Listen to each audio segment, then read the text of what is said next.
Hello,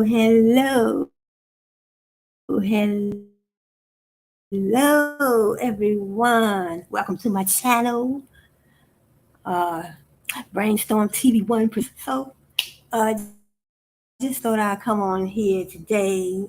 First of all, I want to say glad to see you. Glad you can be with us all. Prayers and love to everyone, and it's all good this Sunday morning, getting ready for the work week. But those of us that have, YouTube, doing research,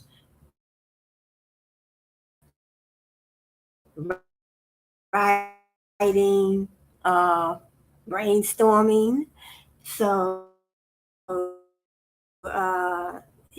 Previously, I guess our content would be business related, personal brands, individual brands, personal brands, however you want to, name them or whatever you want to call them, individual brands, retail brands, car dealership brands, clothing brands, all kind of brands. But today, I just want to talk about a few individual brands that we know and love. And first of all, let me read from a list of brands. There's so many brands. I think when I did my research, they said there's over 500,000 brands in the United States, alone.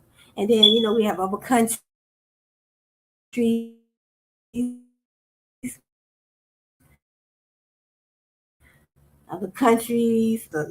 that's a low amount. I think it's more than that. I really do. But it's all good. However, how many that we have,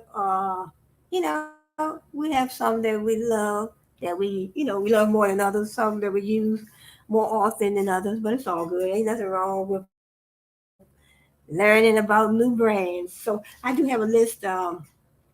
Procter and Gamble, that's a brand well known. Starbucks, Disney. So I'll be talking about Disney today. Dove, Dove. We have the Dove soap. Now they have Dove body wash. And we have Telsa. Telsa. I don't know if that's the car dealership, but I haven't done any research on that one yet. Airbnb, so we know about Airbnb. Us, we travel and we go to, different countries, different cities, and we might rent Airbnb or we might rent a hotel. So in other words, Airbnb, that's a good business to get into for any of us. So we have Adidas, that's the tennis shoe brand. We also have Nike, Jordan, K-Swiss, and different ones. We have Uber Technologies Incorporated. So that is a brand that we all do use.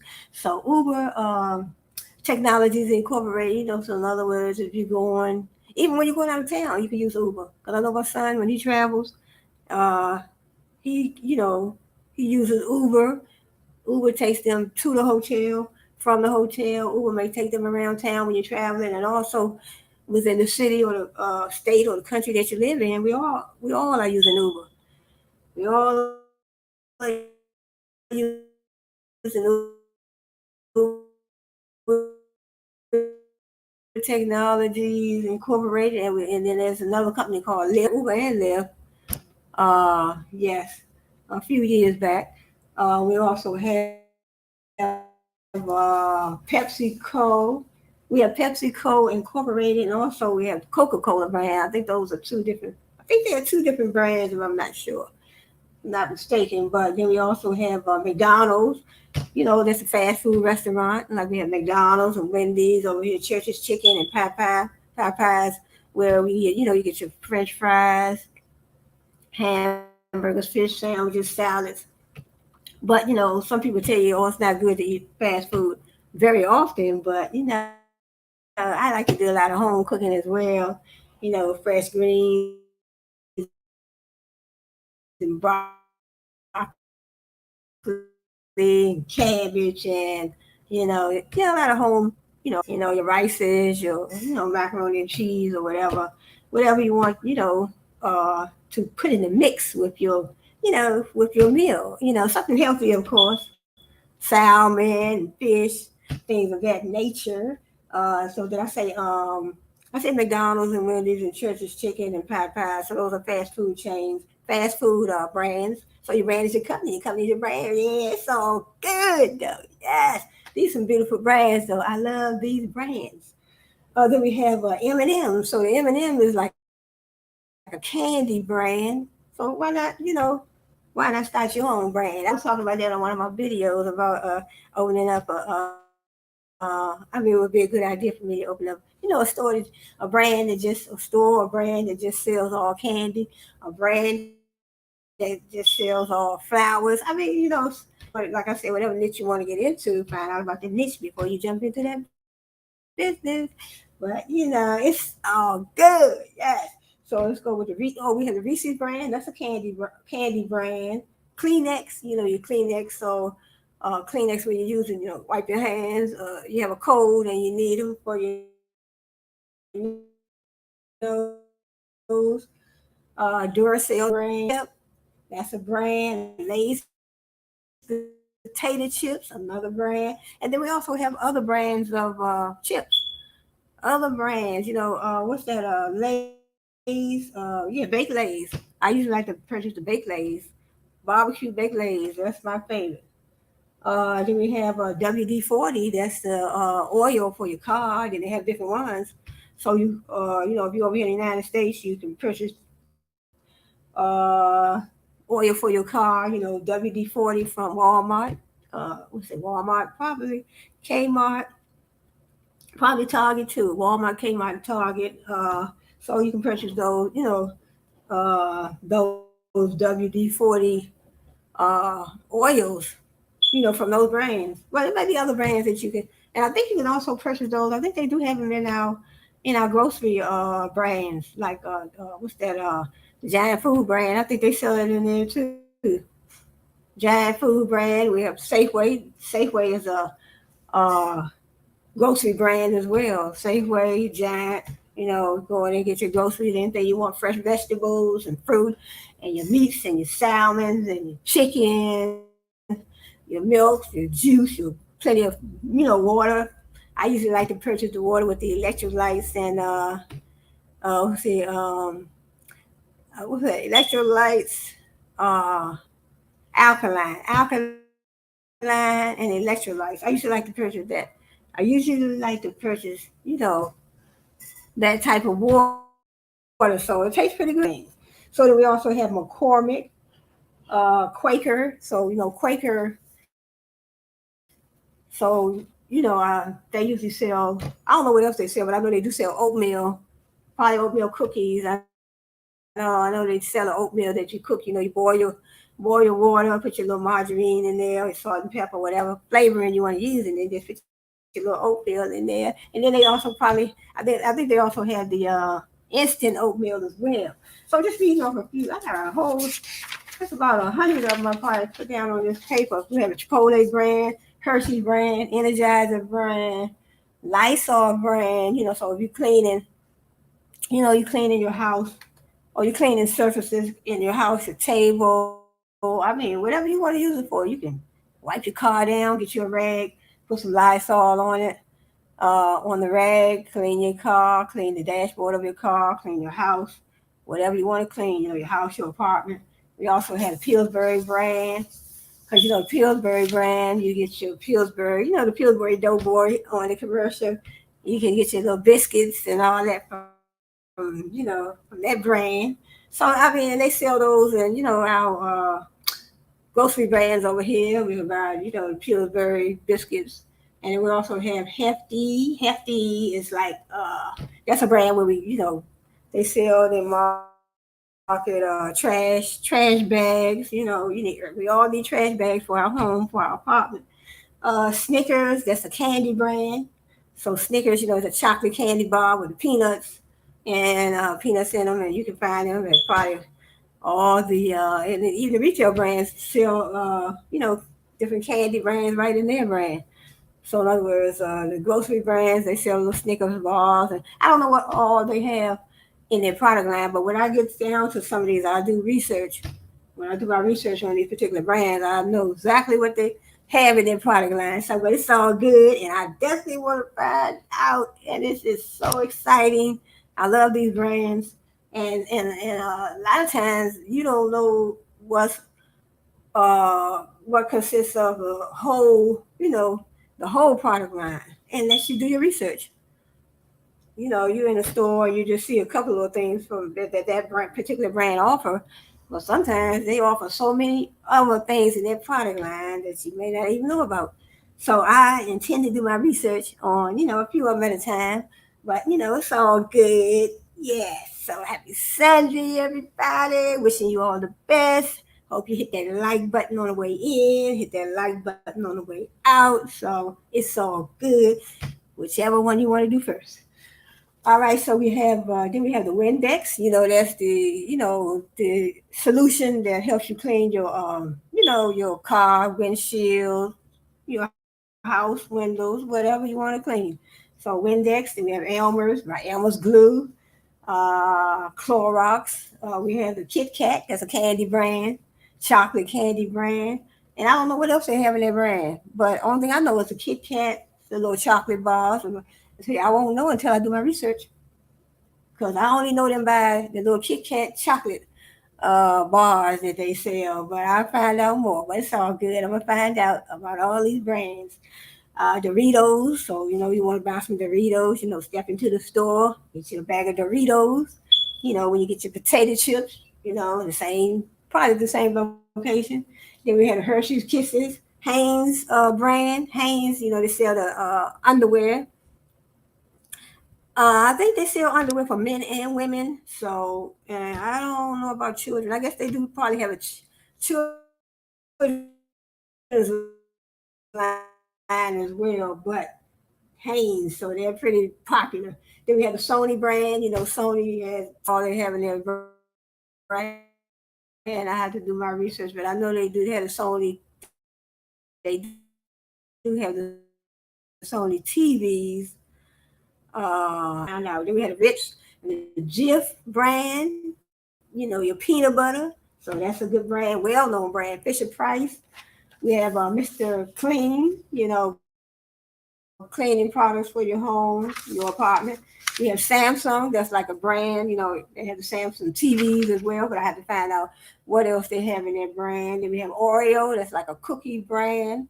So and 9 times out of 10, they have more than just cookies in their brand. A lot of companies and a lot of these individual brands have expanded their product line over the years. Over the years. So, pulling in a certain target market, pulling in more customers. So they have their products. They have their products, on store shelves. And then they may have their own website as well. That's how as customers, that's how we find what they have. That's part of marketing. So that's the importance of marketing. That's part of marketing, and it's definitely very important. And then we have Kellogg's brand. We have Kellogg's cornflakes. Cereal brand. So I want to see what else they have in their product line. Yes, it's all good. Yes. We have the Lay's. That's a potato chip brand. We have Planters Peanuts brand. Tupperware, the little plastic Tupperware with the top. So when you cook, they have tops for them. When you cook, you can put your leftovers in your little Tupperware, put the top on it, put it in your refrigerator. So it's the Tupperware brand. We have Campbell's brand. So they sell. I know they sell like beans, like pork and beans. So they have a brand, and they probably have a whole lot of other items in their product line. So then we have National Geographic Channel. So a lot of these channels, they are brands. Just like I stated in my channel, so we might as well consider our channels as we name our brands as our channel. So Brainstorm TV One Productions, and it's so I don't know. I guess there are millions of brands here on YouTube, millions of YouTube channels. So and then we have Chiquita. So I think Chiquita is I don't know exactly what else they sell, but I think they sell. I have to do my research on this one, Chiquita. I'm thinking they sell like something like Chipotle's brand. Chipotle's, they have it like the little rice bowls, and it's like a Mexican. I guess you would call it fast food. So that's Chipotle's, and they sell like Mexican, Mexican food. And you get your rice bowls, you get whatever you want in it. You can get corn in it, you can get meat. I usually get the vegetable bowl when I go to Chipotle's. I get the vegetable bowl with the brown rice, and they do have white rice as well. And I'm thinking Chiquita, I have to look that one up, but I'm thinking that may be on a line similar to Chipotle's. But never shopped there before. And then we also have Baskin Robbins. Well, that brand right there, Baskin Robbins, they sell. I know they sell ice cream, different flavors of ice cream, and probably some other stuff on there, in their product line. So when I get to some of these, when I do my research, I find out uh,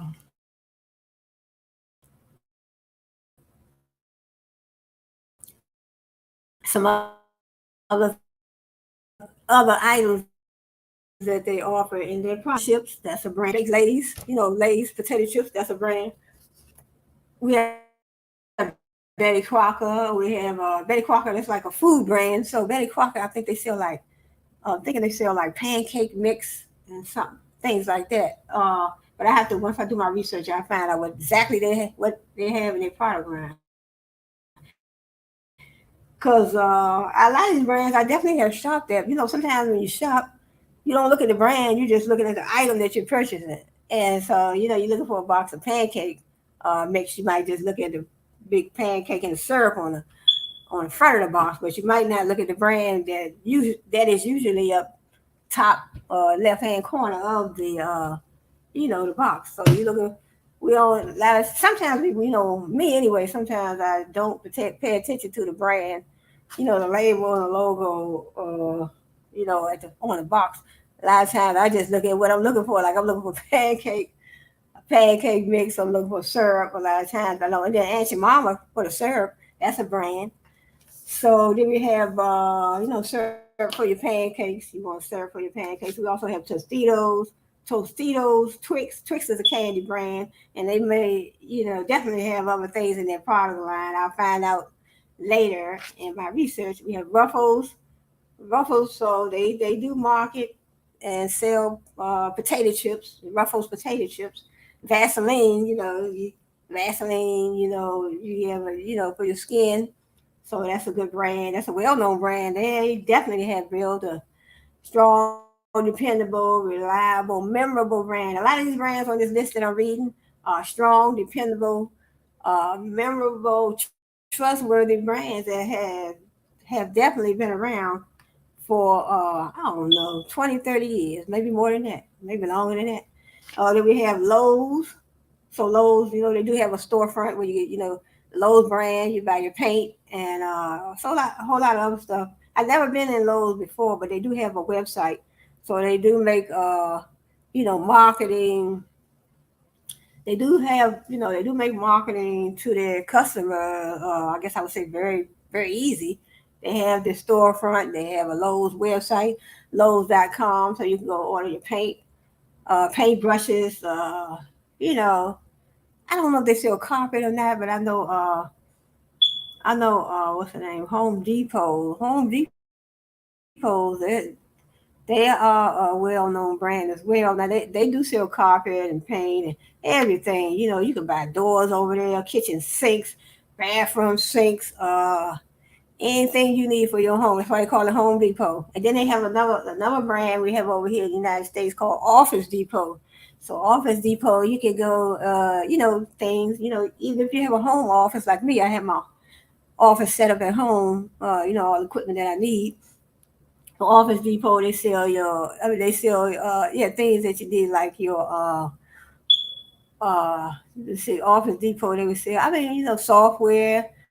You need software for your computer. They sell computers and, printer paper. I have to check with the product line. So when I do my research, I find out exactly what a lot of these companies offer in their product line. So then we have Cheerios, cereal. That's a cereal brand. You take your cereal, pour it in a bowl, put your little milk on top, your little sugar, or sometimes you might not want no sugar. Cornflakes brand, that's a brand. I think they sell like crackers. I don't think they sell cereal. I think it's like crackers, and some type of cookies and stuff. The Nabisco brand, and we have the Nestle Toll House. They sell cookies in their brand. Pringles, they sell potato chips. So that's a well-known brand too. Pringles. Pringles, they've been around for so long. So Pringles, they come in a little narrow can, little narrow long can. I think they're like red, and some of them are green. They have different flavors. So the Pringles brand, that's a potato chip brand. Yes, I love potato chips, and it's all good. Yes. Hope y'all having a nice Sunday so far. God be with us all. Prayers and love to everyone. Hit that like button, hit that subscribe button. Yes, come on in. Come on in. I'm here to bring you educational topics, enlightening topics you can learn, I can learn. We all are here to learn. So then we also I stopped at Pringles. Then we had the Cheetos brand. Cheetos is like those cheesy Cheetos. You snacks. Like the snacks. It's like a snack brand. So then I had to find out what else they market in their brand. So they make their products, and I don't know if they have any services, but they make their products available to us. In the store. You go in the store, and you go to your grocery brand. You go to you might go to the corner store. You'll find Cheetos on the shelf. Yes, Cheetos. You'll find cornflakes and Cheerios and Vaseline. So not just the large grocery brands. We have our large grocery brands are Safeway, Giant Food. We have Save-A-Lot where we get groceries from. So then we also have Colgate brand, Crest brand, toothpaste for you brushing your teeth. So those are two brands. Then we have the Hello brand. So we have other brands of toothpaste. So I just named three: Colgate, Crest, Hello, and there are some other brands on the market. Then we have Tide. So in other words, Tide is like detergent, like you wash your clothes with. So then we have Fritos, corn chips. That's another brand. Milky Way. We have Lifesavers, Crafts Food, Play-Doh. For the kids. So something for the kids to play with the Play-Doh. They can just roll it up in their hand and make different shapes. Just something to play with. But I know Play-Doh probably has other products in their line. But like I say, when I do my research, I find that out. I find that out. You have a Benadryl, that's like medicine. They usually tell you to get some Benadryl if you have like a mosquito bite or something. You can use some Benadryl. Then we have the Neosporin, that's like medicine. So these are all brands. So a lot of times we don't think of these as brands, but they are. You know, and when you go purchase Tylenol, that's a brand. So the Tylenol brand, you have a headache, you need some Tylenol, you need some Excedrin, all those are brands that that you can use, like if you have a headache, you have a headache or you have a fever or something like that. Tylenol is also good. In other words, if you have a fever, you need some Tylenol. Then we have the UPS brand, the United States Postal Service. So, and we have the United States Postal Service. That's the USPS, but then we have the UPS. So they're two different. So USPS is a brand that States of America. Yes, so good over here in the US. Over here in the good old US of A. So that's our brand to deliver our regular mail. So USPS. So shout out to them, all the mail carriers. I know some of them personally. So it's all good. We have Netflix. So Netflix, it's global, international. That brand brand. We watching our movies and watching your movies. They have certain movies on Netflix, and then they also have and then the movie theaters. When you go out but Netflix you watch on TV, but it's still a brand. But then you can go to a movie theater; those are brands as well. Movie theater. So you go. I think they had a. Is that the Magic Johnson movie theater? I think they had. I don't know if they still have that or not. But they had that one. They had the what's that? The AMC movie theater. Different ones. It's just so many brands, y'all. I mean, it's beautiful though. It's all good. Yes. Everything. Brands try to these brands, they try to make it convenient for the customer. That's how they pull in their, that's how they pull in their customers, making it convenient. That's the idea of a brand. When I say brand that's customer centered, geared toward, pleasing the customer, making things, pricing things low, having things at a convenient location, having exactly what we want and what we need. So we also, here go Tylenol right here. That's the next one on my list. We have Fruit of the Loom. Fruit of the Loom, like underwear. We have Tylenol, like I said before. If you have a headache, you get you some, buy you some Tylenol. And then we have Kodak. Kodak have the cameras. I still have an old Kodak camera too as well. Kodak film, Kodak cameras, and I don't know exactly what else they have in their product line, but that's a brand. That's a brand that definitely has been around for a long time. Reese's Pieces. We have the Animal Planet. We have French's Mustard, Orville, Redenbacher's popcorn. So you need some popcorn. That's a brand. That's a well known brand that definitely have been around for I don't know how many years. OxyClean, that's a brand when you want to clean your house, you clean your apartment, whatever you want to clean your inside of your car. We have Whirlpool, and that's a brand. That's a good brand because they sell like washing machines and dryers and stuff like that. And the Ego brand, I guess they sell. That's like a food brand because I know they do sell waffles. You want a waffle, you buy some. You go to your grocery store, buy you some waffles, and then you throw them into your waffle microwave or regular oven, conventional. Also, I have me a waffle iron. And I can make my own homemade waffles, so I don't make them that often, but you can make your own. Get your waffle iron, get your box of pancake mix. Yes, it's so good. Yes.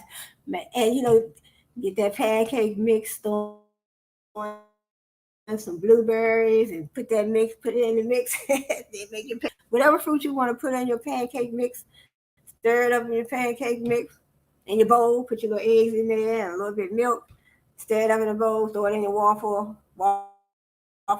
line, or make you little, get you a frying pan, put your little pancake, pour it in there, your pancake mix in your frying pan, make you some pancakes, so waffles or pancakes, whichever way you want to go. Yes, it's all good though. Both of them are delicious. Yes, it's so good, y'all. Okay, let's go to Discovery Channel. That's a brand. Jimmy Dean's. Jimmy Dean's sell little sausages. And things of that nature. So I don't know what else they sell in that brand. But when I do my research, I find out more. Then we had a goldfish, just like a snack brand. A little goldfish, a little something to snack on. They look like little fish, and they little bite-sized fish. And so I would say a snack brand, but I don't know what else they have in their line. Then we had a Charmin, like Charmin toilet paper, paper towels. Hagen, I think they sell ice cream in that brand, but I would have to find out. Once I do my research, I will be doing my research on them 2 or 3 of them at a time.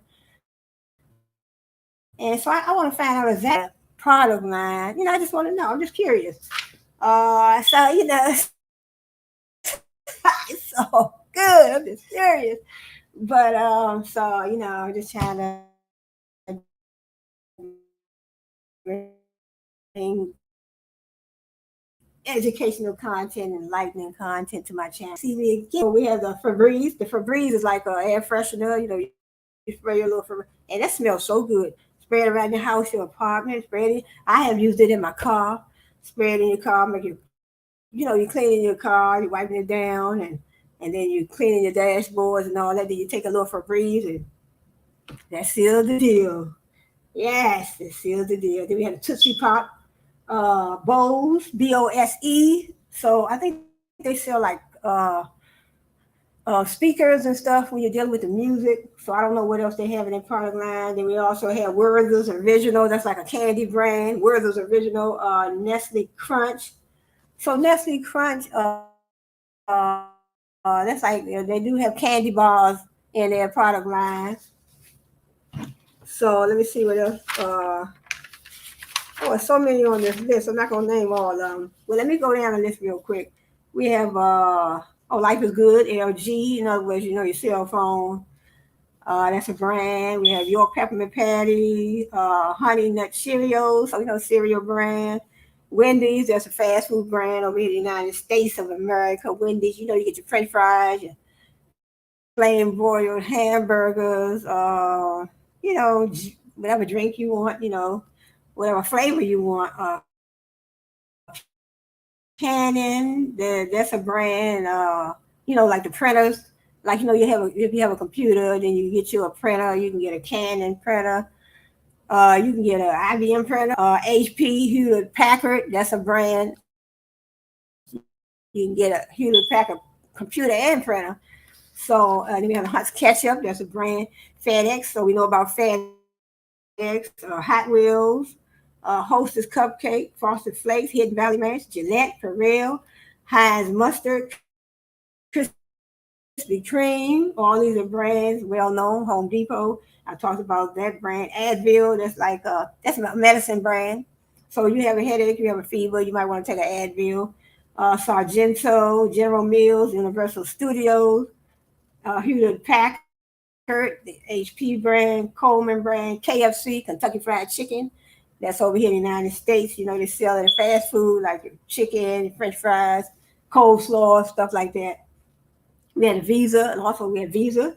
You have a Visa card, you have a Visa debit card, you have a Visa credit card, you have a MasterCard, that's a card. Dove chocolate candy bar. We have the Downy brand. We have the Breyers brand, Kraft mac and cheese, Rice Krispie treats.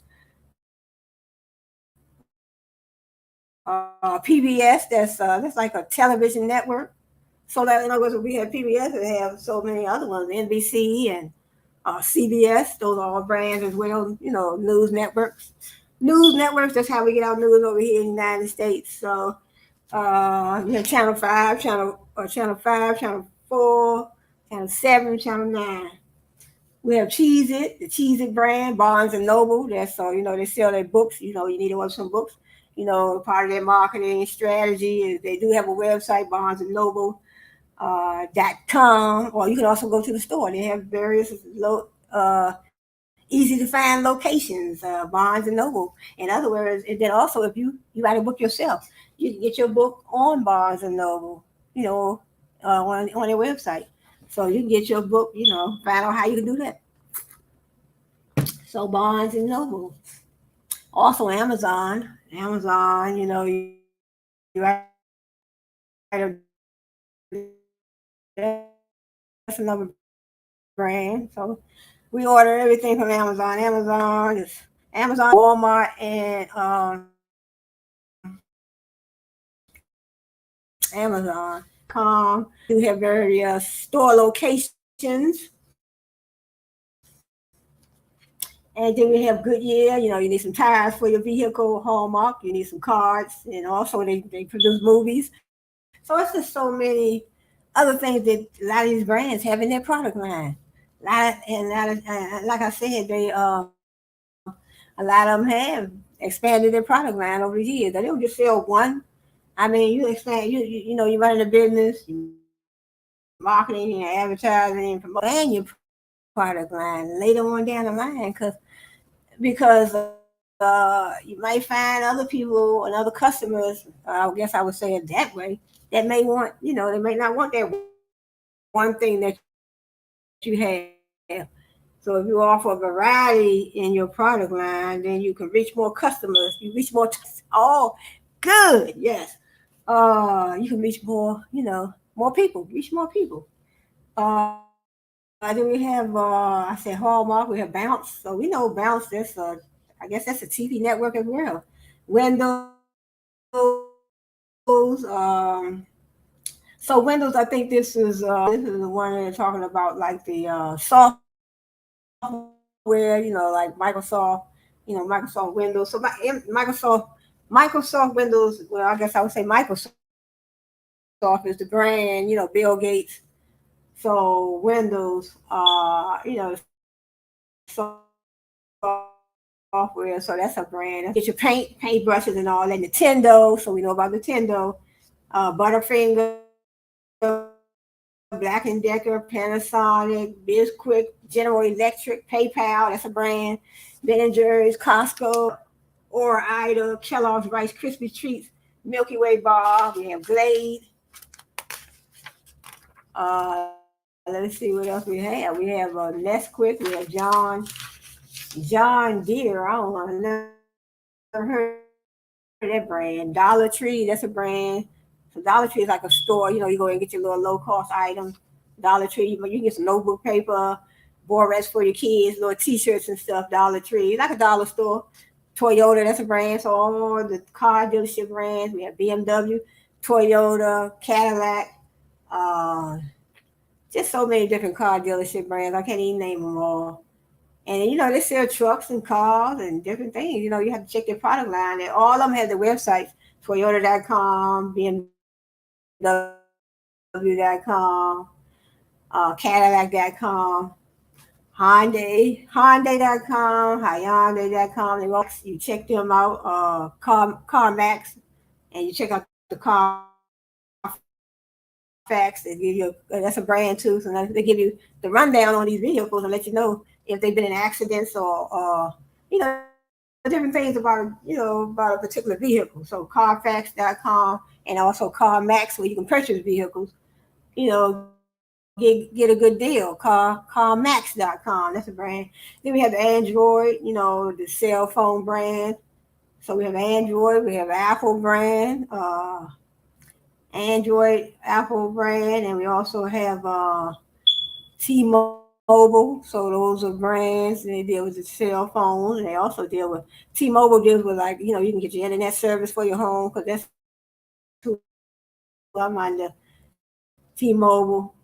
Then we have the Three Musketeers, Icy Hot, Whoppers, Oscar Mayer, Pine Sol, IKEA, Matex. That's a brand. So Dunkin' Donuts, they have, where you get your donuts, coffee and donuts, tater chips up in there, Cheetos and everything right in Dunkin' Donuts. IHOP, you sit down, order you some pancakes and some waffles and some chicken. So it's like a fast food restaurant. IHOP.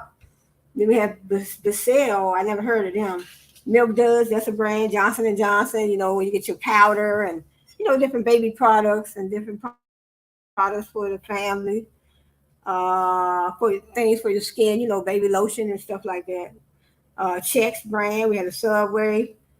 Now we have the Subway Subway sandwich shop where you can order Subway sandwiches. You can order sandwiches, and they also have salads and stuff like that. And we also had a Subway system. I guess we might well call that a brand as well. We have several Subway. I don't know if I would call them. Subway stations. I guess I would call them. Several of them over here in the United States. And I also saw online where they have, I think Lagos is about to open their train station. And I saw that I was looking at the computer a couple of days ago, and I saw that I had to do some more research on Lagos, and that's in Nigeria. But let me move on. So we have Oscar Mayer, we have Oscar Mayer, we have the Whoppers, we have Pine Sol, Dunkin' Donuts, IHOP, Basel, Milk Duds, Johnson and Johnson. We have Chex, we have Subway, we have Jeep, we have BMW. So car dealership brands, Cadillac. That's another car dealership brand. Hyundai, car dealership brands. You need a new vehicle, you need a used vehicle. So check out their website. Honda.com, Hyundai.com, Cadillac.com, BMW, and Jeep.com. So I think that is the last, but to a few personal brands because I don't want to make the video too long. So I wanted to talk about the Disney brand, Walt Disney. Walt Disney arrived in California in the summer of 1923 with a lot of hopes but little else. So in other words, he arrived in California in 1923, way before any of us were born. So 1923, Mr. Walt Disney, a lot of hopes and dreams, and probably didn't have that much money in his pocket, but he had hopes and dreams and stuff. So he had made a cartoon in Kansas City about a little girl in a cartoon world called Alice's Wonderland to sell a series of these Alice comedies to a distributor. So he had a dream, he had a passion, and so he came to California in his pocket probably, but he had an idea. So a lot of times, as entrepreneurs, the business starts with an idea. So you have to, you have an idea, then you have your plan. How you gonna go out? How you gonna go out?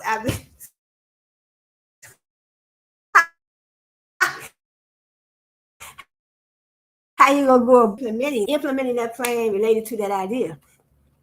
So he had an idea, and he came to California in 1923. But he said he made a cartoon. He made a cartoon in Kansas City about a little girl in a cartoon world. He had an idea and he tried, work toward making it a reality. It says soon after arriving in California, he was successful. A distributor in New York contracted to distribute the Alice comedies in October 16, 1923. And this date became the start of the Disney Company, originally known as the Disney Brothers Cartoon Studio, with Walt Disney and his brother Roy. And I'm about to say Royo, but Roy as equal partners. So him and his brother became equal partners when they created this brand. So, and I thought Walt Disney was the only one that created this. Disney World is very popular. It's a well-known brand. Everybody flock to Disney World. So many people flock to Disney World. I have never been there. I would love to go there one day, but I've seen pictures of all the little cartoon characters, and it's just so beautiful. But a lot of people flock there, and it says originally known as the Disney Brothers Cartoon Studio, so it was known as the Disney Brothers Cartoon Studio with Walt Disney and his brother Roy as equal partners. The company soon changed its name at Roy's suggestion to the Walt Disney Studio. So that was good. So him and his brother, they came, to California. They came, I don't know where they came from, but so California, and they came to the United States of America. And so opportunity is here. Opportunity is here, and you just have to take those opportunities that come your way, or you can create an opportunity. See how he created his own opportunity. If he wouldn't have left where he was and where he was living to come to California with an idea that he had about, the Walt Disney Company, him and his brother, it would not even be a reality. But in 1927, he decided to move instead in an all cartoon series. To star in this new series, he created a character named Oswald the Lucky Rabbit. So all these cartoon characters. Within a year, Walt made 26 of these Oswald cartoons, but when he tried to get some additional money from his distributor for a second year of the cartoon, he found out that the distributor had gone behind his back and signed up almost all of his animators, hoping to make the Oswald cartoons in his own studio for less money without Walt Disney. See how somebody can undermine you when it comes to business? especially when you're young and, don't know what you're doing and thinking that you don't understand and think they can undermine you and get over on you. So he got over on him, but he still didn't stop. On rereading his contract, Walt realized that he did not own the rights to Oswald, the distributor did, right? So it was a painful lesson for the young cartoon producer to learn. From then on, he saw to it that he owned everything that he made. So that is very important. Own what you make. Own what you make. Right, because the original Disney studio had been in the back half of a real estate office of Kingswell Avenue in Hollywood, but soon Walt had enough money to move next door and rent a whole store for his studio. See, so he moved up. So later on, he, raised enough money. His business was booming a little bit, and he had enough money to, acquire his own studio, his own little studio next door, and he rented the whole store for his studio.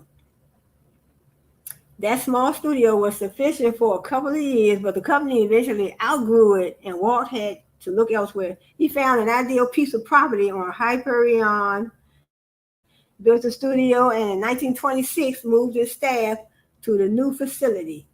It was at the Hyperion studio after the loss of Oswald that Walt had to come up with a new character, and that character was Mickey Mouse. Mickey Mouse is very famous. Mickey Mouse with his chief animator, UB, that endeared him to all. UB animated two Mickey Mouse cartoons, but Walt was unable to sell them because they were saturated with industry. So they made a third Mickey Mouse cartoon. This time with fully synchronized sound and save reviews at the Colony Theater in New York, November 18th, 1928. Cartoon star Mickey Mouse was born. Yes. Oh, we love Mickey Mouse. Yes. So good. Yes. We love Mickey Mouse. The new character was immediately popular and a lengthy series. I don't know why I wanted to say ride. A lengthy series of Mickey Mouse cartoons followed. So how he expanded his line, his product line. So he was outwinked, I guess I would say, early on by Mr. Oswald. I think it was Oswald. So in other words, he didn't have ownership of that particular cartoon. Mr. Oswald did. So that's why couldn't make no money off of that because he didn't have ownership of that particular cartoon character. So he created Mickey Mouse, and he said, "Look, now it's all good. I'm gonna create what I create. I own it." So Mr. Mickey Mouse, cartoon Mickey Mouse, rather. Yes. So it says it was very painful for him. It was a painful lesson for the young cartoon producer to learn. From then on, he saw to it that he owned everything that he made. Owned everything that he made. Mickey Mouse. So he created Mickey Mouse, and he made sure that he had ownership of Mickey Mouse, in his brand. So, and it says, while cartoons were gaining popularity in movie houses, the Disney staff found that merchandising the characters was an additional source of revenue. So he called it merchandising. So I guess, I mean, oh well, okay, merchandising means making. So I guess when he made those different characters, like, because a lot of times you don't think about it as I mean, when when you first see it, you see like a cartoon character, but then you see it as a movie. But when they merchandise it, I guess I never even thought about that term, but that's a real term. Merchandising means that merchandise characters. They made the dolls. You know, you got the Mickey Mouse doll, and then they got the different toothbrushes. They made them. They got the radios and they got the figurines. So they made all those characters. So you know when they play the little song and they have all the characters, they in the parade, they all dancing. I mean that is beautiful. That was a beautiful idea, and it's still making millions to this day. So it says a man in New York offered Walt 300 for the license to put Mickey Mouse on some pencil tablets he was manufacturing. Ain't that something? So in other words, you get all kinds of offers for your brand, things that has to do with your brand. So it says that was the start of Disney merchandising. Soon there were Mickey Mouse dolls, dishes, toothbrushes, radios, figurines, almost everything you could think of bore Mickey's likeness. The year 1930 was a big one for the mouse that started it all, as it saw the first Mickey Mouse book and newspaper comic strip published. Imagine that. I haven't seen it, but I haven't seen it. It says 1930 was a big one for the mouse that started it all. And so in other words, they had a Mickey Mouse book and a Mickey Mouse newspaper comic strip. I never even seen it. But, I guess it's still out there. One night in 1934, Walt informed his animators that they were going to make an animated feature film, and then he told them the story of Snow White and the Seven Dwarfs. Yeah, remember that?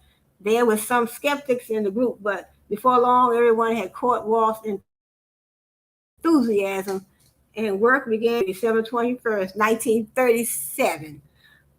So it looked like this video is going to go over an hour, because I still want to talk about Airbnb, how they started. This was short in a minute, because you can always do some more research.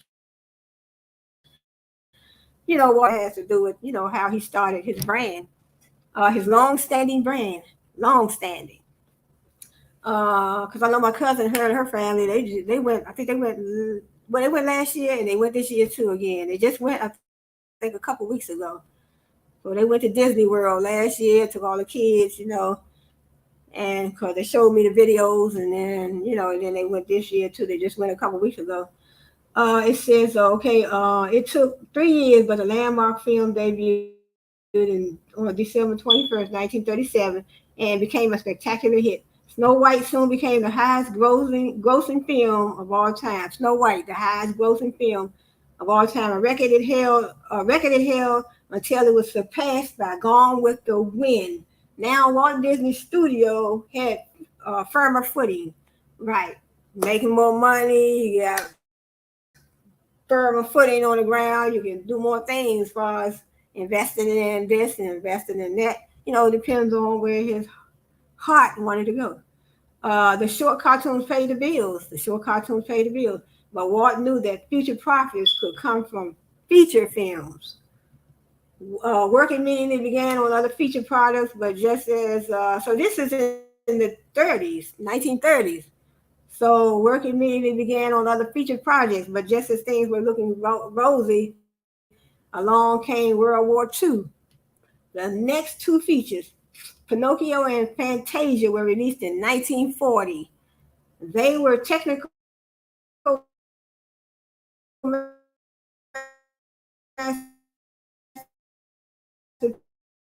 masterpieces, but their cost was Dumbo was made in 1940. I remember those names. Bambi, 1942, was another expensive film and caused the studio to retrench. It would be many years before animated features of the highest caliber could be put into production. During the war, Walt made 2 films in South America, Saludos, Amigos, and the 3 Caballeros, at the request of the State Department. His studio concentrated on making propaganda and training films for the military. When the war ended, it was difficult for the Disney studio to regain its pre-war footing. Several years went by with the release of packaged features, films such as Make Mine Music and Melody Time. containing groups of short cartoons packaged together. Walt also moved into live action production with films such as So Dear to My Heart, but because audiences expected animation from Walt Disney, these films included animated segments. Walt opened some new doors by beginning the award-winning True Life Adventure series featuring nature photography of a style never seen before. In 1950, so moving right along, 1950, the year 1950 saw big successes at Disney. The first completely live action film, Treasure Island, the return of classic animated features with Cinderella and the first Disney television show at Christmas time. The company was moving forward again. After two Christmas specials, Walt Disney went on to television in a big way. In 1954 was the beginning of the Disneyland anthology series. This series eventually would run, but it remained on the air for 29 years. Imagine being on the air for 29 years, something from your company, your film production company, making it the longest running primetime television series ever. The Mickey Mouse Club, yeah, I remember that. The Mickey Mouse Club, one of television's most popular children's series, debuted in 1955 and made stars, excuse me, and made stars of a group of talented musketeers. Yeah, I remember that. Yeah, so you can't get those years back, but that's a beautiful thing. That was so beautiful. So I remember Talented Musketeers. I remember that program. Disney. Like I said, very popular. Walt was never satisfied with what he had already accomplished, and a lot of us never are, satisfied with what we have accomplished. But a lot of times we have to thank God for what we have accomplished and move forward. Keep on moving. As his motion pictures and television programs became successful, he felt a desire to branch out.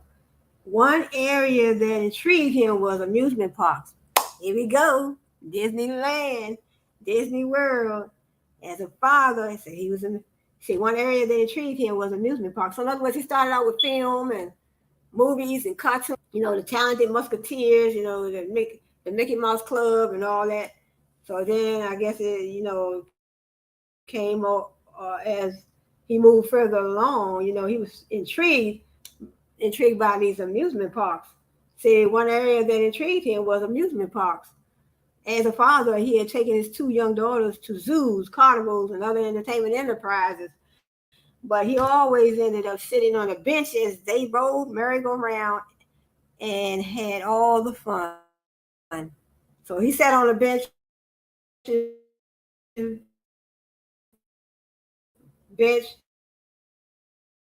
while the family had fun. He felt that there should be a park where parents. This was the genesis of Disneyland. After several years of planning, he had to plan it. See what I'll tell you about that business plan, marketing plan, your business plan. What steps do I need to take to make this? What steps do I need to take to make this a reality? So it says. This was the genesis of the Disneyland. After several years of planning and construction, the new park opened on July 17, 1955. So that's when he opened up that park. I need to go there. I got to get there one of these days. Got to get there. Uh, and Disneyland was a totally new kind of park, and I can believe it. Observers coined the term theme park, but even that does not seem to do Disneyland justice. It has been used as a pattern for every amusement park built since its opening, becoming internationally famous and attracting hundreds of millions of visitors. Yep, on a daily basis, millions of people visit them. Walt said that Disneyland was that statement remains true today.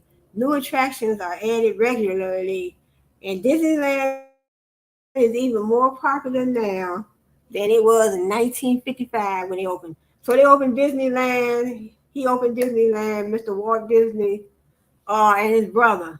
So they started out together, and they, worked their way up. Worked their way up. In 1955, they opened Disneyland. So I was always confused. Is it Disneyland or Disney World? I guess I found out. But right here it said Disneyland 1955. So the amusement park, Disneyland, is even more popular 1955. Oh man, what you talking about? What's it about 60 years ago? Yeah, you're looking at over 60 years that the park been, open. There's some nice pictures here, but I can't show them. The 1950s sort of release of the classic 20,000 Leagues Under the Sea, The Shaggy Dog, first in a series of wacky comedies and a popular TV series.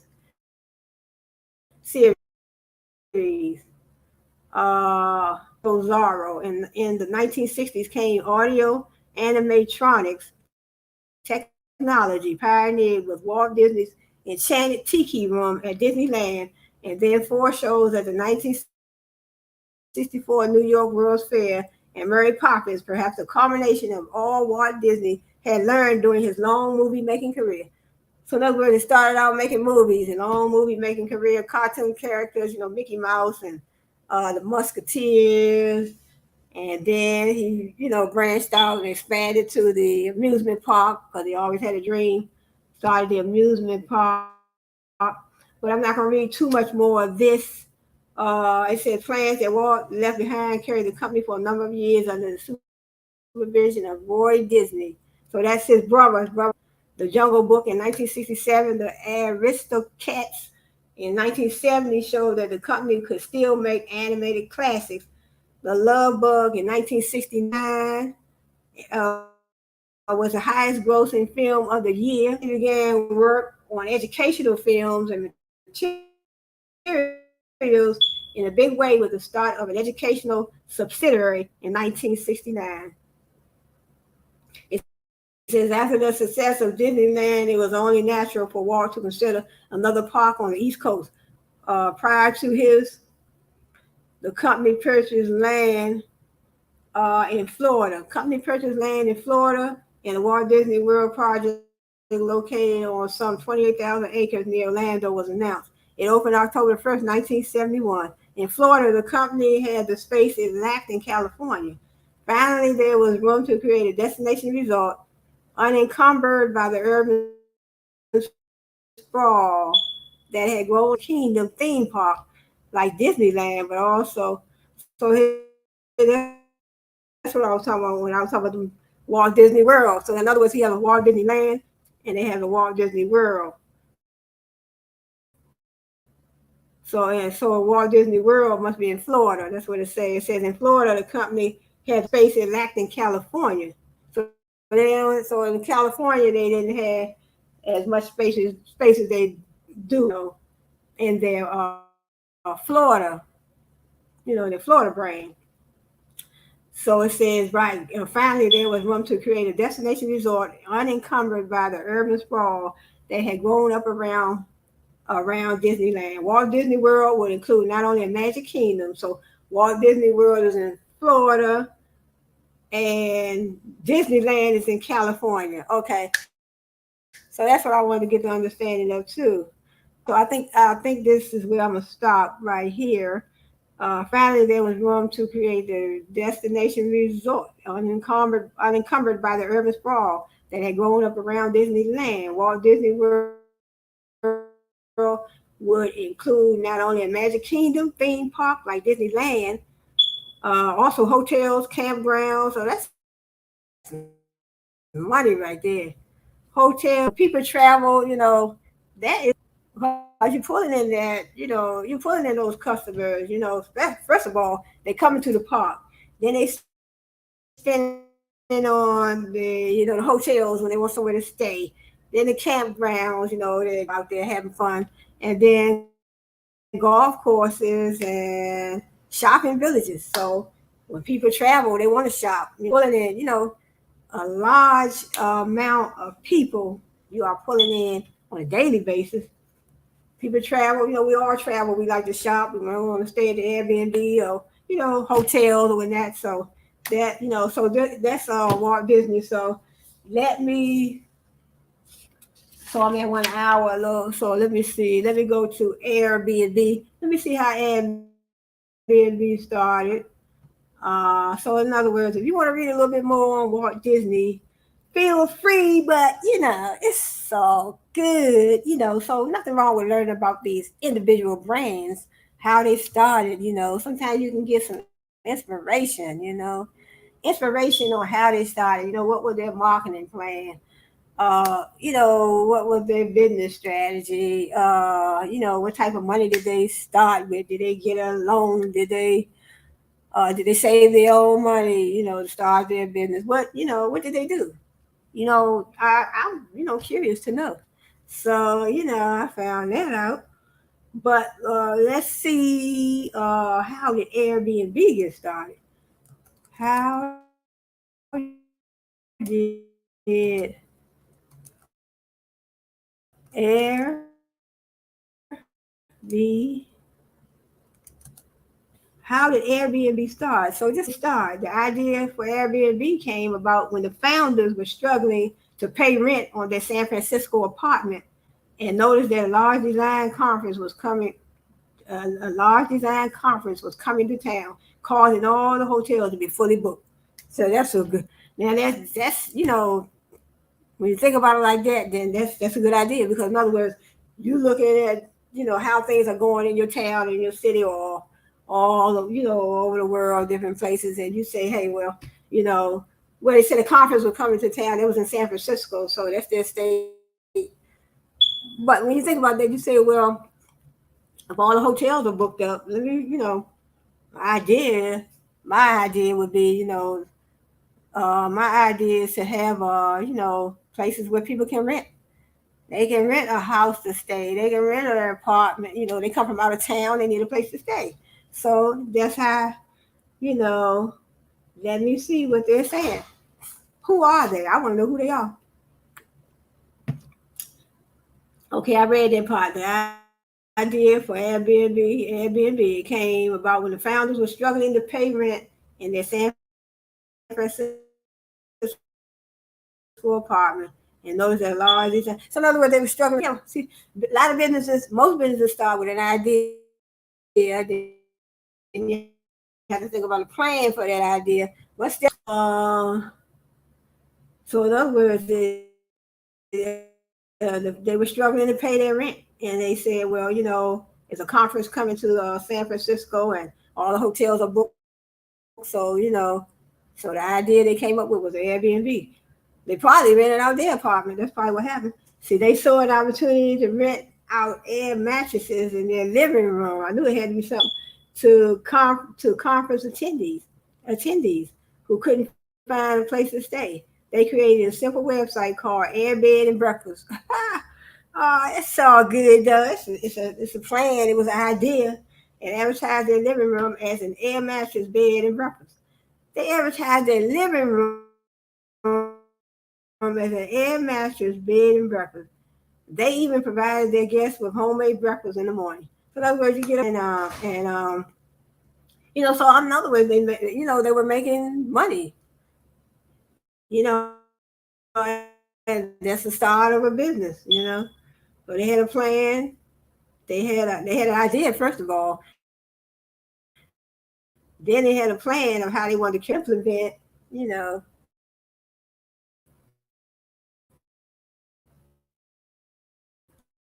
they implemented the steps. It said they created a simple website called Air Bed and Breakfast. They had a hard time paying their rent, and they had an idea. They called it their little business. After they realized that many people were facing similar problems when trying to find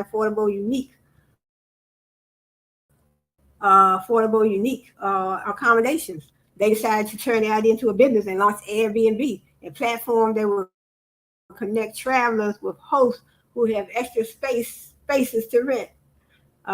Recognizing the importance of user-centered design, they could have greatly benefited from product design, sprint services, to refine their concept and enhance the user experience before launching Airbnb. So yeah, so that's all good, you know.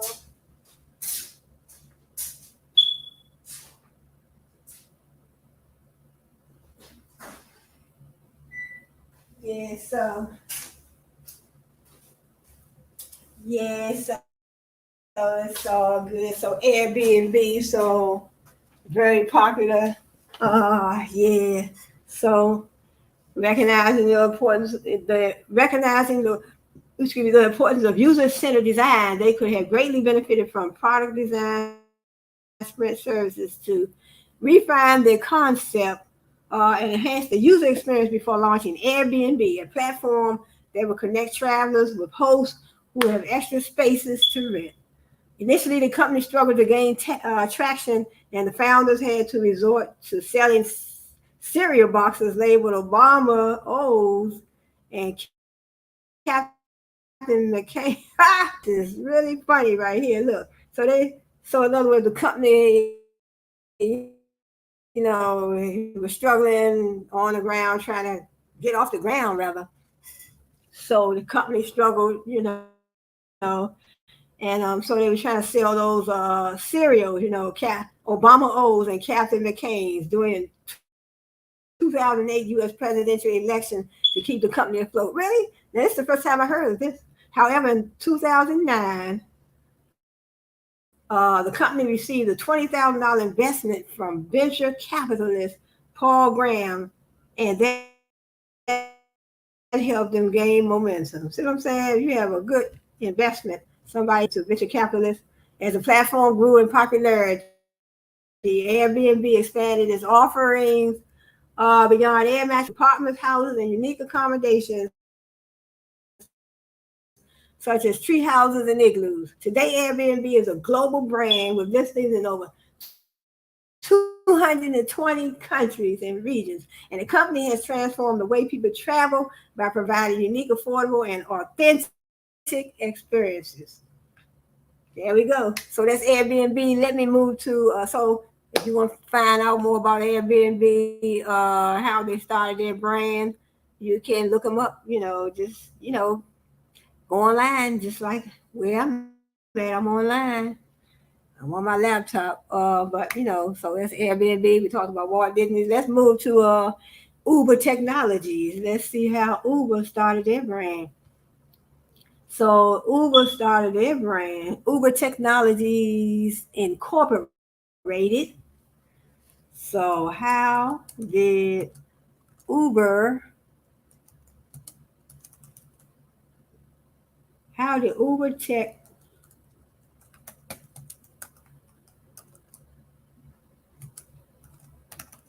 yep, how did Uber Technology start their business?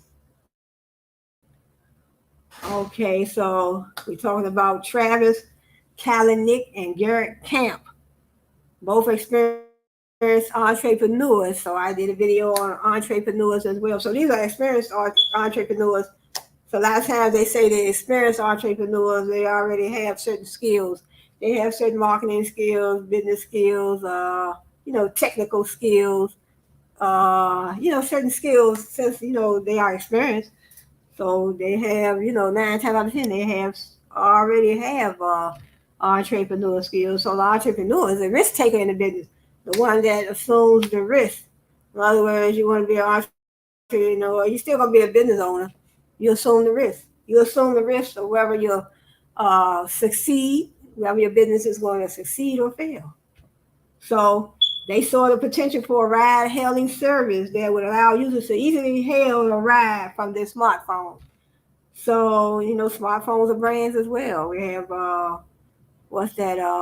We have Apple and we have other brands, other phone brands, T-Mobile, different ones.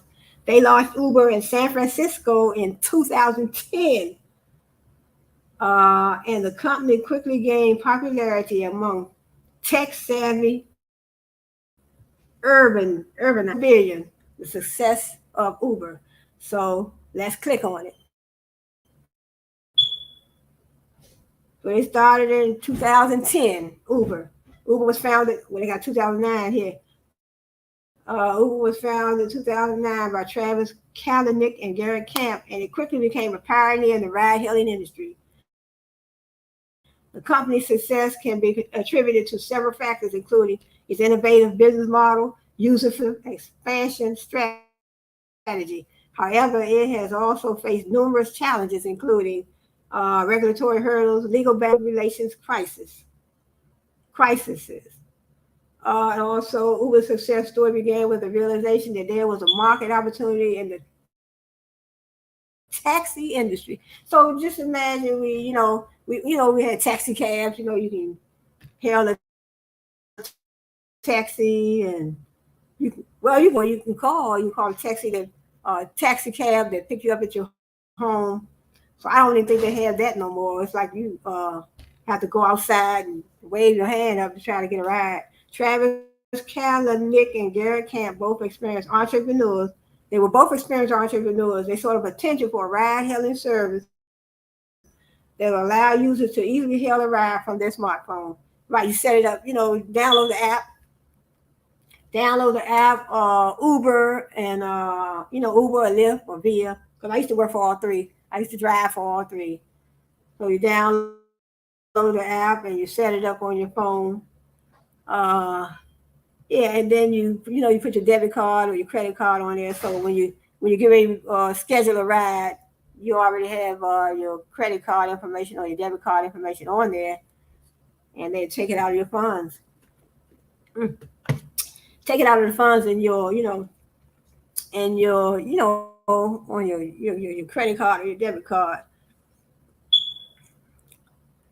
So it says they launched Uber in San Francisco, California, in 2010, and the company quickly gained popularity among tech-savvy urbanites.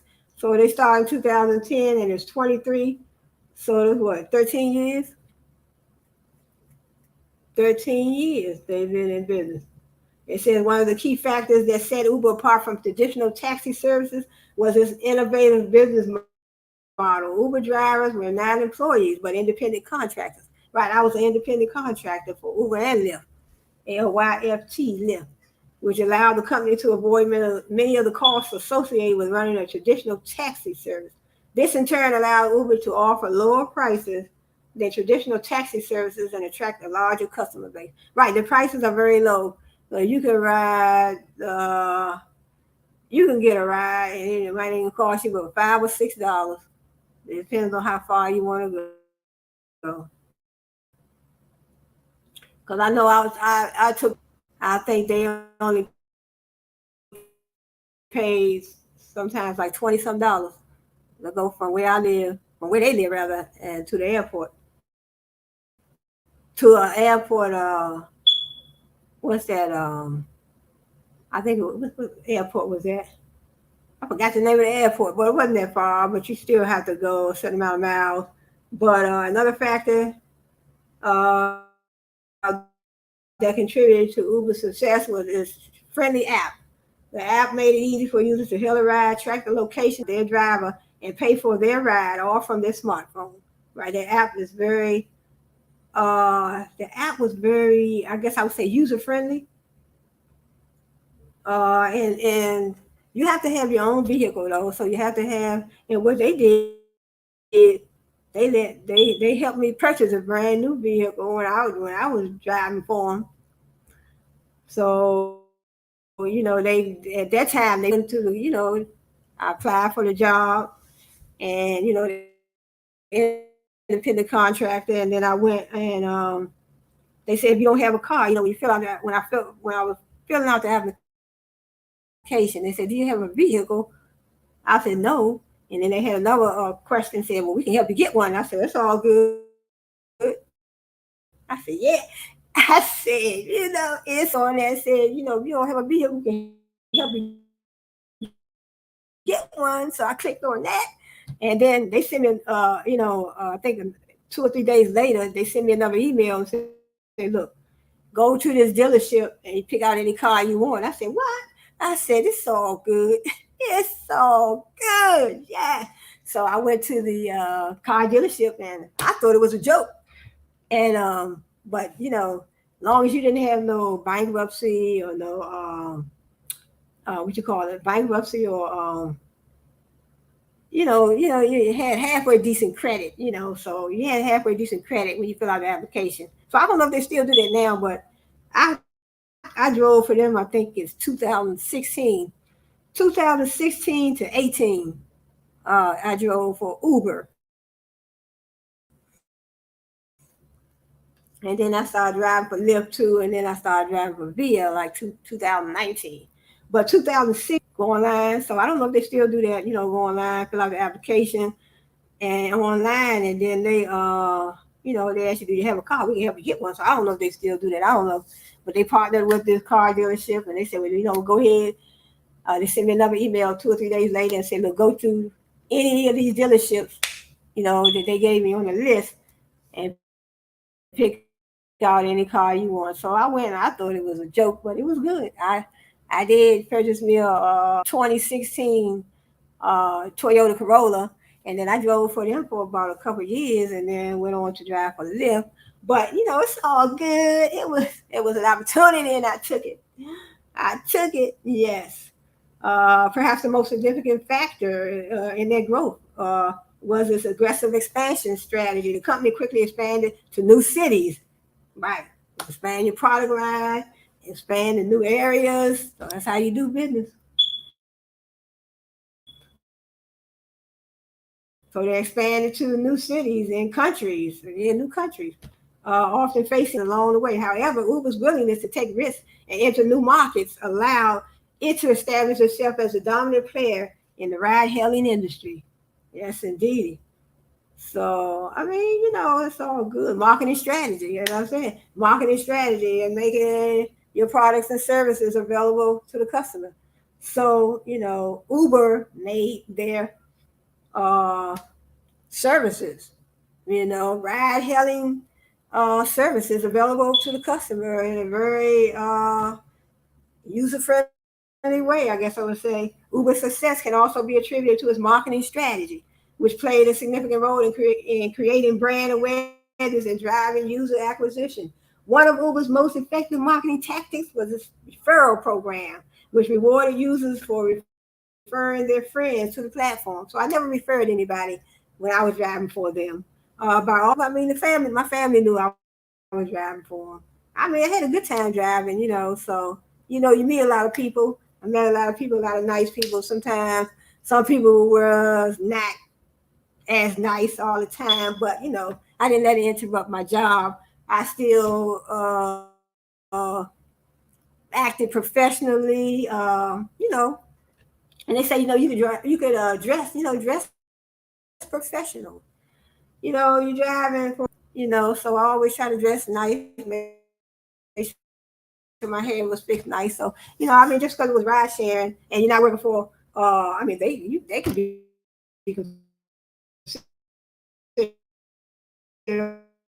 a corporation as well. Yeah, so they're not gonna, outlook, dress for success. One of Uber's most effective marketing tactics was its referral program. But said by offering incentives such as free rides or Uber's credits, Uber was able to leverage its existing user base to acquire new users at a low cost. So everyone's private driver, yeah. So in addition to its referral program, Uber also invested heavily in digital marketing, particularly on social media platforms such as Facebook and Twitter. Company used targeted advertising and sponsored content to reach new users and promote its services. Uber also partnered with influencers to increase brand awareness and generate buzz around its platform. Despite its many successes, Uber has also faced numerous challenges. Yeah, they face challenges, but they still are in business. It's all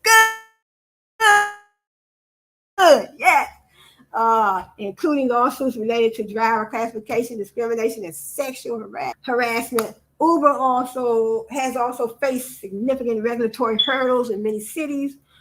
with some jurisdictions banning or severely restricting its operations. In conclusion, Uber's success story is a testament to the power of innovation, user-centric design, and risk-taking. Right, the risk-taker in the business, the entrepreneur. So they took a risk. They had an idea, took a risk, implemented certain steps, and they were successful by identifying the market opportunity, developing an innovative business model, and leveraging technology to create a seamless user experience. Uber was able to disrupt the traditional taxi industry and become a household name. Yes, what? Yes, hit that like button on your way in, like button on your way out, and it's all good. Yes, it's all good. Yes. However, Uber's story also highlights the importance of navigating regulatory and legal challenges as well as maintaining a positive public image. As technology continues to transform industries and create new opportunities, the lessons learned from Uber's success. So, the idea, I guess I would say, the moral of this story is, it says the article was titled From Zero to 1 Billion Success Success Story of Uber. In other words, you have an idea, move on it. Just like if you want to create you want to build an invention, you want to create an invention, you have an idea. Don't never let nothing stop you. Don't let nobody tell you that you can't do this and you can't do that. Because sometimes people say, well, you tell them your idea before you try to get it off the ground, and then you tell them, well, you want to get out of it. But sometimes,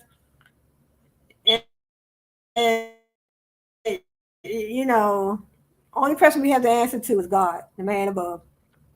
So you don't have to, you have an idea. Just, get your plan together, before you tell anybody about it. Move forward with your plan, so yeah, move forward with your plan. Sometimes when we telling our friends that we think people that we think are our friends, sometimes are not our friends. They're not really our friends, and you tell them your plan, and then some people can jinx your plan.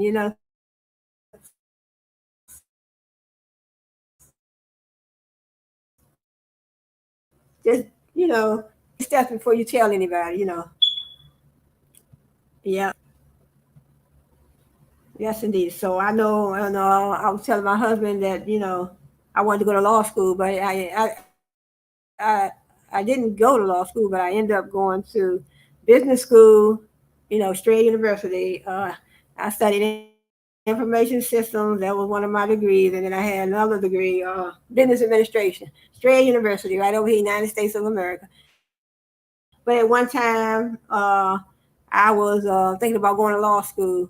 But I did good in my law class, my business law class in Australia University, and then because I told him that I was interested in being a lawyer. And so one of his family members told him, because he told me, he said, yeah, well, she Cheryl don't have what it takes to be a lawyer. And I'm like, how you gonna tell me what I don't have what it takes to do? So but I ended up doing finishing my paralegal studies. So I do have my diploma in paralegal studies, and I do have my 2 degrees from Strayer University, information systems and business administration. So I mean, I learned a lot in my business law course, and I think I know a lot about the law. But nobody can tell you what this and that to do. See, if they were, you don't have what it takes. You don't have what it takes to run business. Your plan is whack. Really? So it's all good. Your plan is whack. Really? So don't even think, about nobody. You want to be an entrepreneur. The best thing I would say is do your research. Do some research, find out about the niche before you get into the market that you're going to get into. Find about that niche and find more about it. Find out what the competitors are doing in the market. Find out about, the steps you need to take.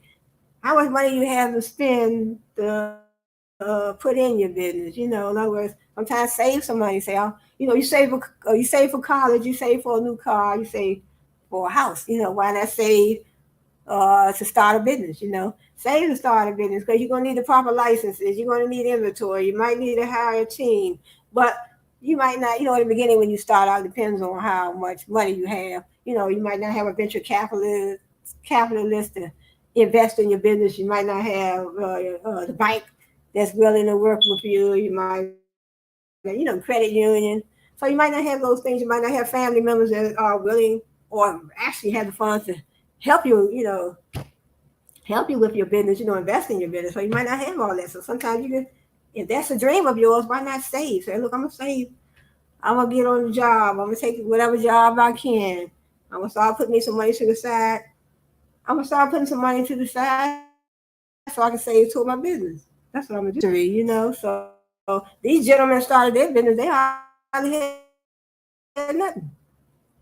They didn't hardly have anything, but they had an idea. They had the idea. They had the drive. They had the fortitude. They had the determination, and they went forward.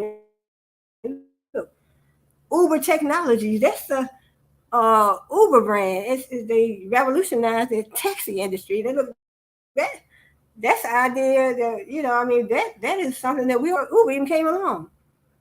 You have a car. You probably transported somebody here or there sometime or the other. you know.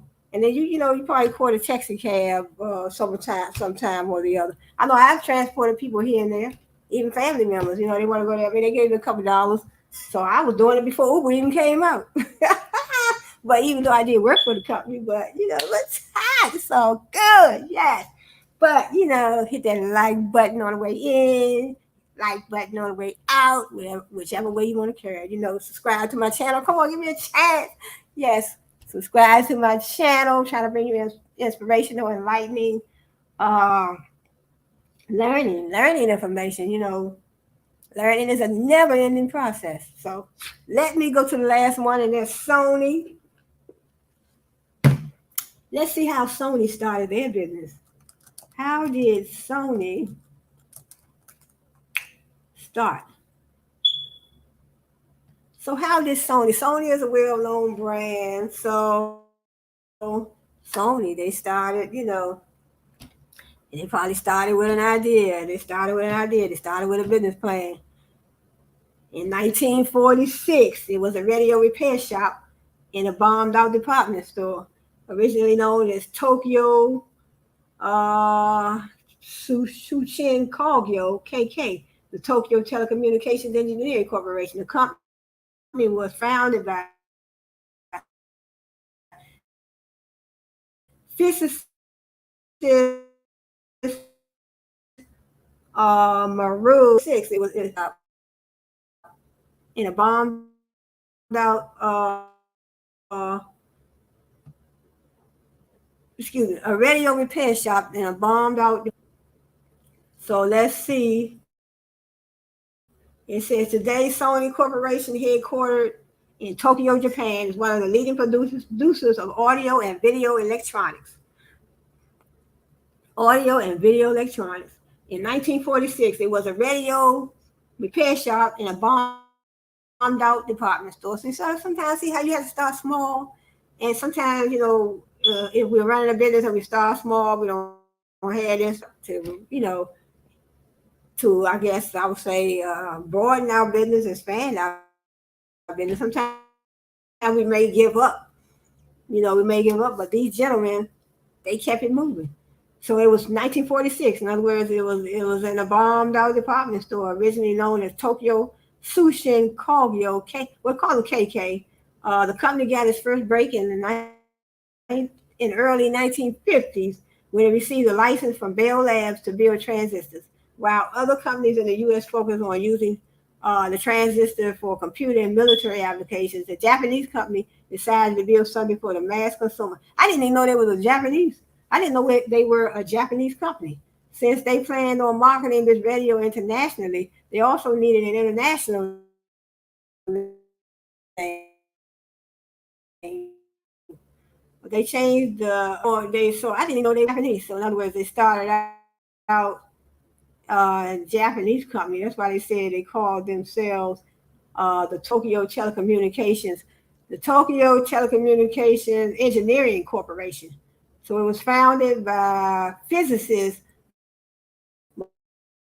Suru Ibuka and Kia, and so they wanted to market their products internationally. So that's where they changed the name to Sony.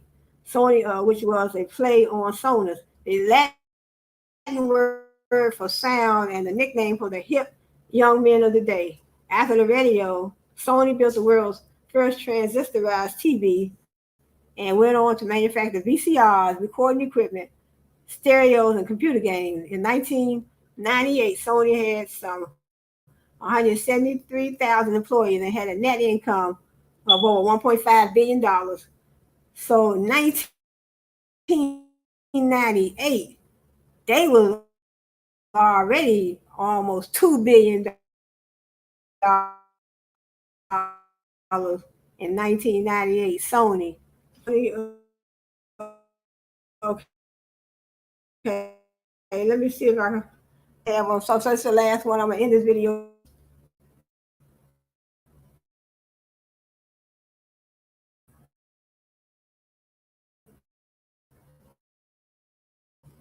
This didn't give me. Let me see if I can find another article.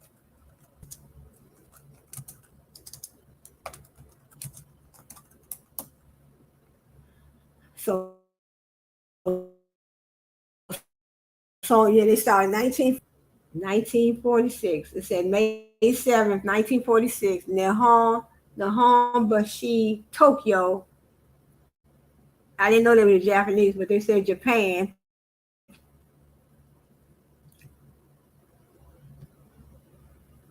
In 1946, it was a radio repair shop. So they started out, they were just a radio repair shop in a bombed out department. So they expanded. They expanded their, what they called themselves the Tokyo Telecommunications Engineering Corporation. So they incorporated themselves, with articles of incorporation. The company was founded by physicists Matsuru and Ubuka and Akio Marita. So they started out, in other words, they started small. They had running their little business in a little department store, and in this little department, they moved on up. So what if they had given up, they wouldn't be what they are today. Sony, you're right. They said video cassettes and TVs and different things like that. Electronics. So in the electronic industry, it was 1946 that Masaru Ubuka, Mr. Akio Marita, together with a small team of passionate and committed group of employees, started to build Tokyo Kinkyo or Tokyo Telecommunications Research Institute into the well-known conglomerate that it is today. The main objective, which would benefit the people, products to benefit the people. The company name of Sony was created by combining two words of Sonus and Sony. The word Sonus in Latin represents words like sound and sonic. The other word Sony means little sun. Used in combination, Sony is supposed to represent a very small group of young people who have the energy and passion towards unlimited creations and innovative ideas with the fair sight of expanding worldwide. The Sony Corporation as its corporate name, easy to pronounce and read in any language. The name Sony, which has a lively ring to it, fits comfortably with the spirit of freedom and opening mindedness. Opening mindedness. It says Sony founder. So they're just showing you some of the, these are some little TVs that they built, prototypes. At the beginning of the and president at the time spoke about his New Year's dream for a transistor TV in a magazine interview, Japan's first transistor radio. had gone on sale only 4 years earlier. The next target was a transistor TV. So they created TVs, radios, electronical devices. Ibuka spoke of it as a dream, but in fact, things were already taking shape behind the scenes. Steady progress had already been made toward realizing their dream. Transistors with enough display power to be useful for TVs were comparably more difficult to create than transistors for radios. But Sony had perfected these special transistors the year before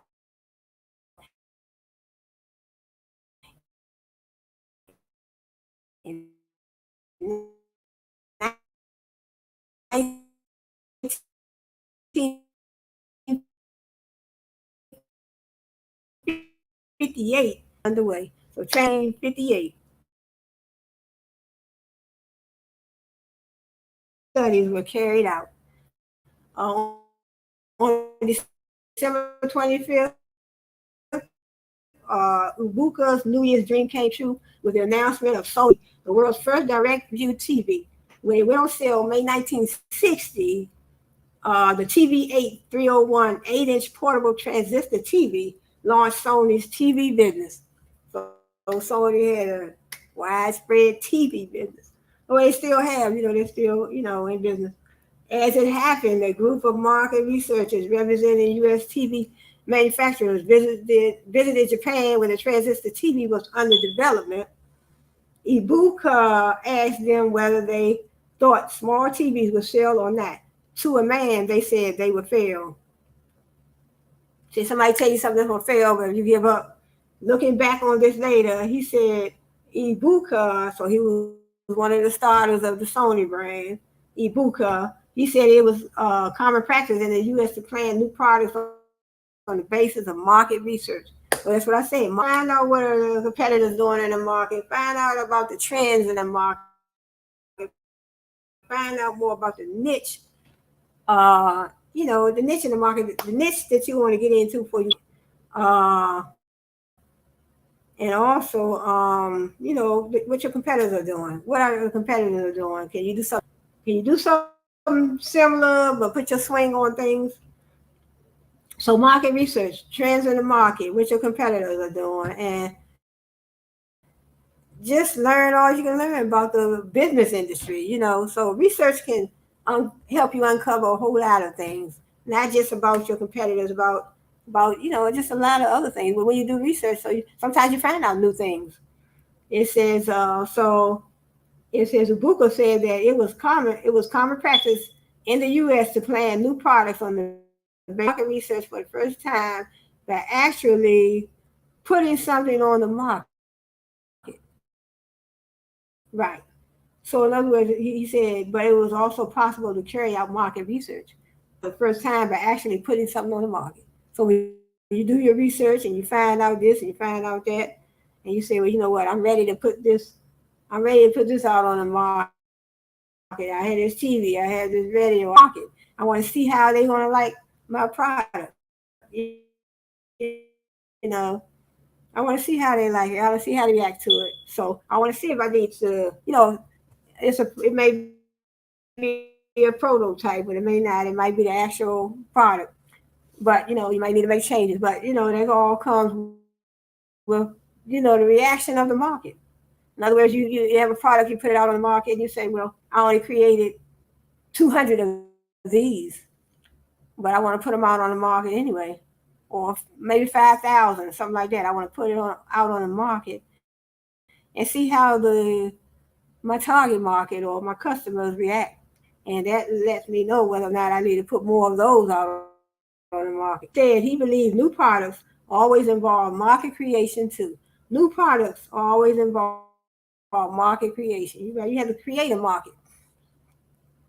So sometimes you can create a market. It might not be a market for this, or it might not be a market for that. But when you have a new product and you are creating the market for it because you put it out on the market. Then you want to see how customers are going to react to it. You want to see how customers react.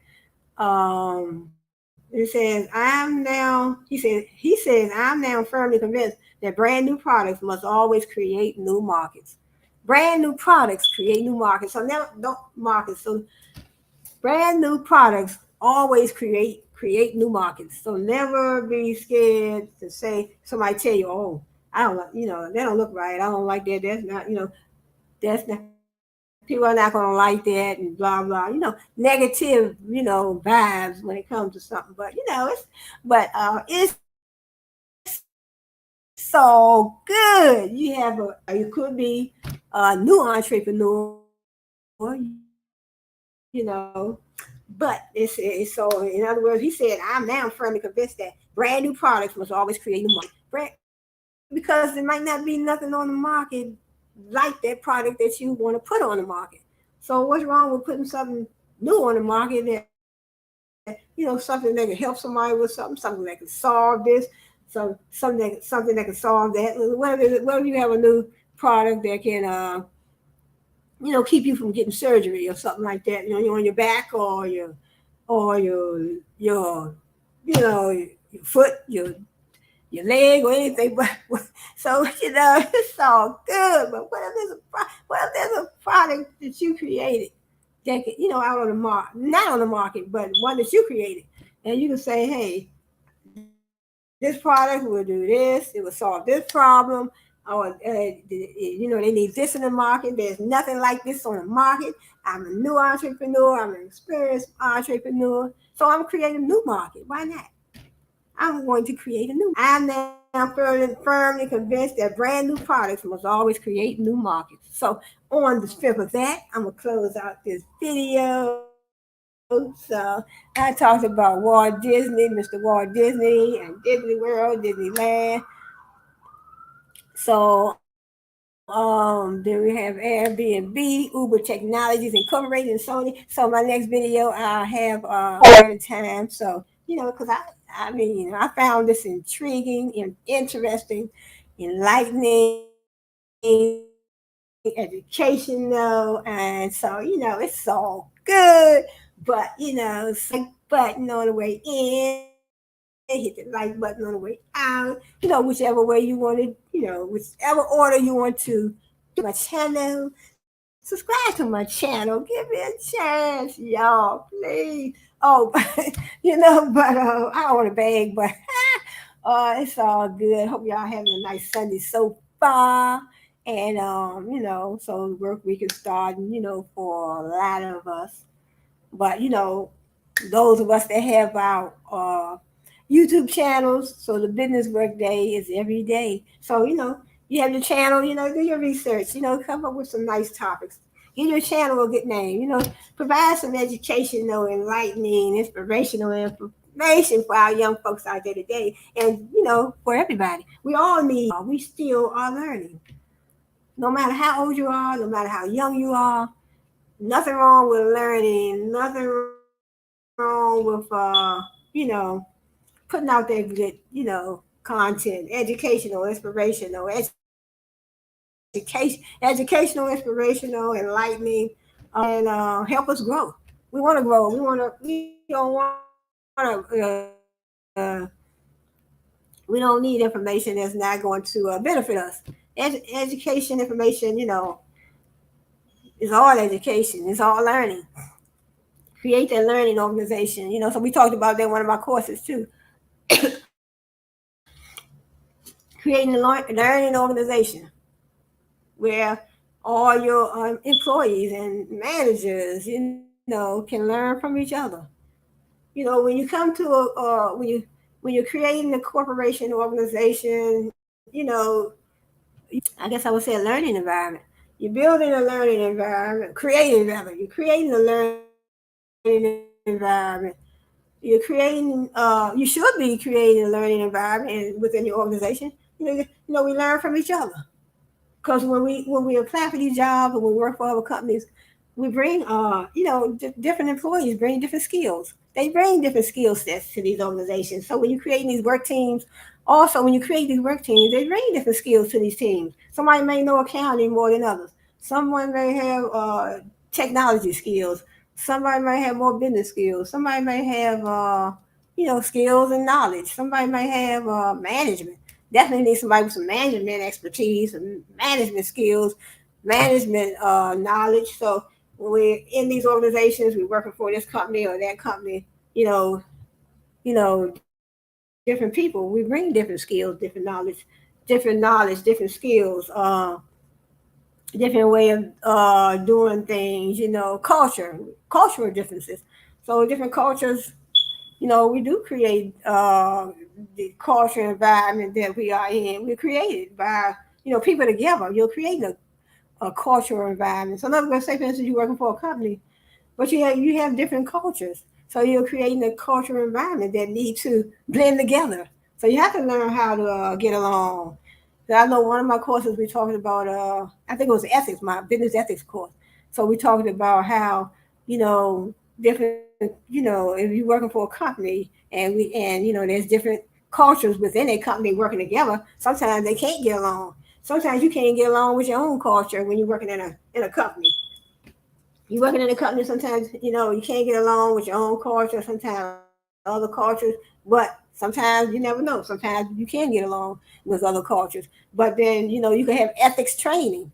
You can offer ethics training courses in your organization. So yeah, a lot of companies do have training courses, training classes. And a lot of times when you work for your company, they do have certain times they may say, well, we got a training session once a month.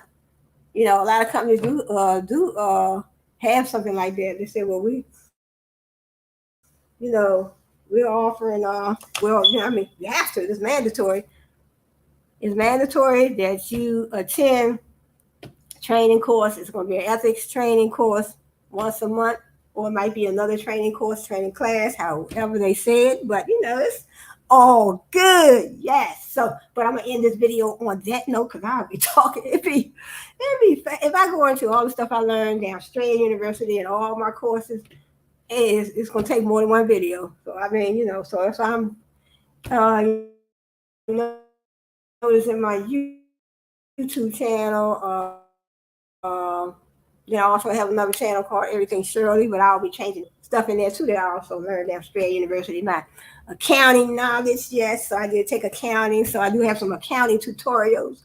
And my Everything Shirley, I guess I would say my Everything Shirley brand on right here on YouTube.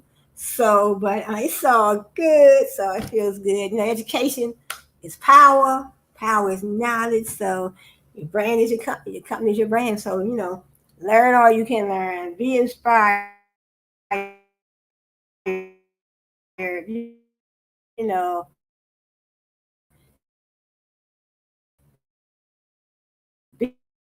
inspired from good content. It's all good. So I say good. Yes, my channel.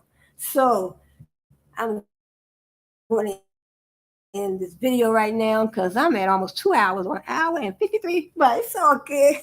Yes.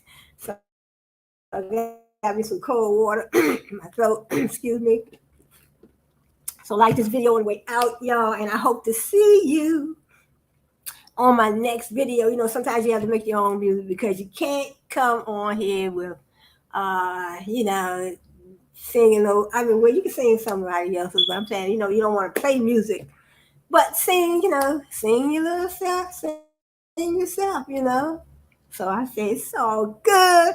Yeah. So do a little singing yourself and say, hey, So I did write a couple songs, so I might try to incorporate, my song in my video. So that, YouTube said, look, don't put no song on there, no music on here unless it's your music.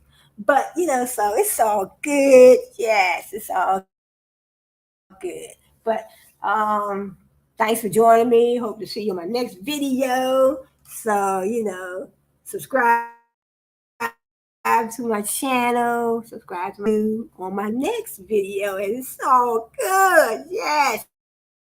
So you all have a blessed one. Have a blessed Sunday. So Brainstorm TV1, yeah, and it's all good. Yeah, we out. We out. It's all good.